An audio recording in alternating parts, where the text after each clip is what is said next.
তো গাইজ আজি ফাদাৰে মোক এনিটাইম মোবাইল চাই থকাৰ কাৰণে বৈদ্য গালি পাৰি আছিল। তাৰ কাৰণে মই হাতত কোদালখন লৈ অলপ কাম চাম কৰিলোঁ। আৰু কাম চাম কৰি বঢ়িয়াকে ভাত চাত খাই এতিয়া মই যাই আছোঁ এটা জাগাত।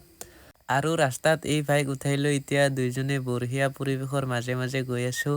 আৰু আহি আৰু দুটা ভাইক লগ পালোঁ। এতিয়া সকলোৱে একেলগে গৈ আছোঁ বঢ়িয়াকে। আৰু কিছু দূৰ আহি ফাইনেলি আহি পালোঁ আমাৰ ডেষ্টিনেশ্যন আদুগুৰিৰ এইখন ফিল্ড। আৰু ইয়াতে অহাৰ কাৰণ হ'ল ইয়াতে কিছুদিন আগৰ পৰা খেলা চলি আছে।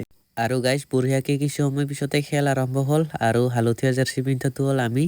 আৰু খেলখনত ৩-১ গলত আমি জিকিলোঁ, কিন্তু মইহে গ'ল দিবা নোৱাৰিলোঁ। আৰু খেলে উঠি বঢ়িয়াকে ফ্ৰেছ হৈ এতিয়া আহি গ'লোঁ খুৰাৰ দোকানত, মানে গাইজ খোৱা মেইন। আৰু বঢ়িয়াকে খাই লৈ এতিয়া চুইটাৰ টুইটাৰ পিন্ধি গৈ আছোঁ ধূপধাৰা। আৰু ধূপধাৰাত আহি বঢ়িয়াকে ম'ম' খালোঁ, মানে গাইজ ঠাণ্ডাৰ দিনত ম'ম' খোৱা মজাই বেলেগ। তাতে আৰু ম'ম'টো বহুত টেষ্টি আছিল গাইজ, সঁচাই কৈছোঁ। ম'ম' চম' খাই চবকে বাই বাই দি এতিয়া চিধা আহি গ'লোঁ ঘৰত। লগ পাম এটা নেক্সট মিনি ব্লগত।